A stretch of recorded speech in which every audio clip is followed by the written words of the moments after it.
সবাইকে আমার চ্যানেলে ওয়েলকাম।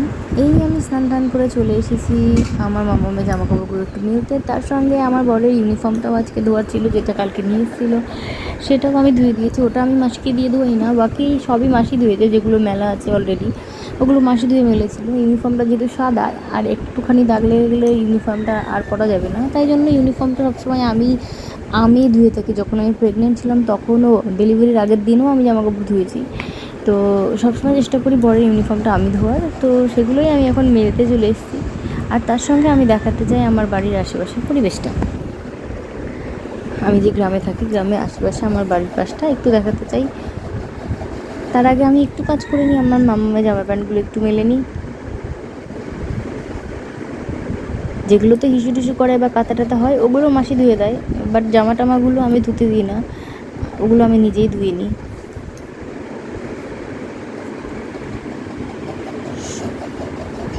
আর আশেপাশের পরিবেশটা দেখানোর একটা কারণ হচ্ছে আমাদের আশেপাশটা দেখতে কত সুন্দর, সেটা দেখাবো। আর তার থেকে আর একটা কথা হচ্ছে, আমি না একদম চাইতাম না আমি গ্রামে বিয়ে করি, আমার একদম ভালো লাগতো না। আমি চাইছিলাম মিডিল শহরে একটু বিয়ে করবো, না প্রপার শহর না গ্রাম, মিডিলে যে যে পরিবেশটা হয় না, যে সব কিছু কাছে পাবো, 5-10 মিনিটের ডিস্টেন্সে সব কিছু থাকবে, সেরকম একটা জায়গাতে আমি বিয়ে করতে চাইছিলাম। বাট যখন আমার বর আমাকে দেখতে গেল, ফার্স্ট ডেতেই যখন দেখতে গেলো, তখনই আমি আমার বরের এত প্রেমে পড়ে গেলাম যে এই বদ্ধ গ্রামটাও এখন আমার ভালো লাগে।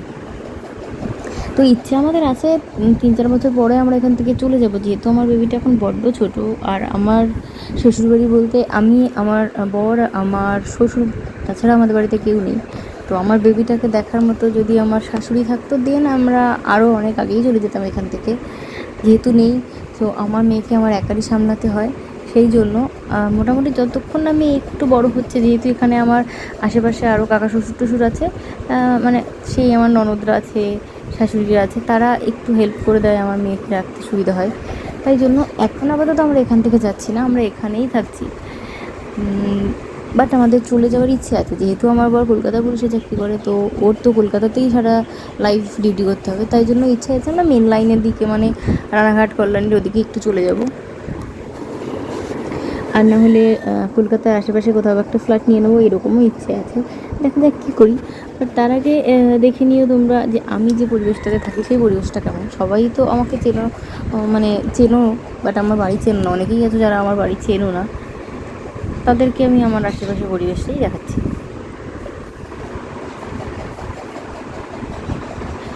কিন্তু এই ভদ্রপুরে ছাদে গিয়ে পরিবেশ দেখানোর আইডিয়াটা আমার ভীষণ বাজে ছিল।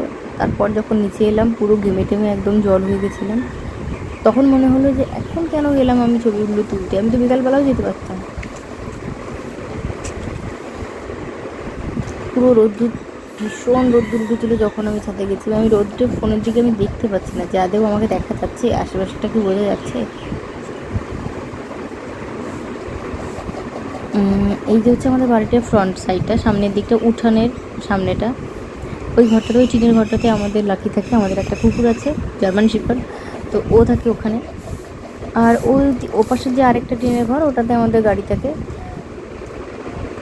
ওখানে গাড়িঘর। আর এই পাশে এই যে এই মন্দিরটায় আগের দিন বিয়ে হচ্ছিল।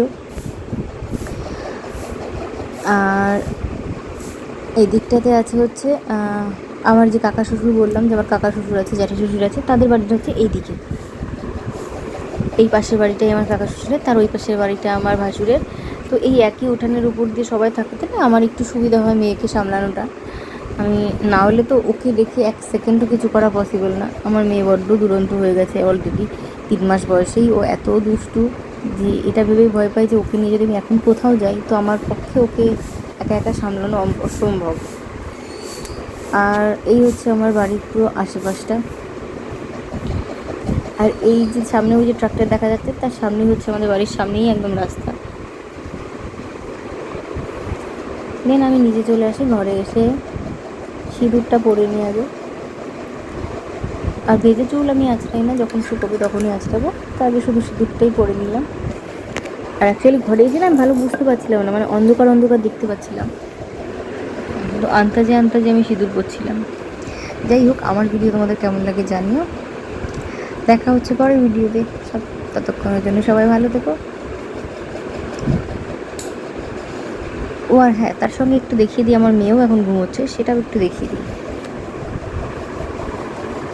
এখন আমার একটাই কাজ, ওকে একটু ঘুম পাড়ানো, মানে ওকে দোল দেওয়া। দোলনায় ঘুমোলে তোকে কন্টিনিউ দোল দিতে হয়। এতক্ষণ আমার শ্বশুর ওর কাছে বসেছিল, এখন আমার দোল দিতে হবে।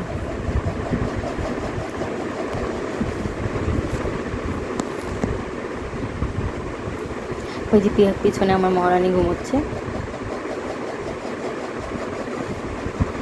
এই যে। তো এখনই আমার দোল দিতে বসতে হবে, নাহলে ওর ঘুম ভেঙে যাবে। তো সবাইকে টাটা, ভালো থেকো।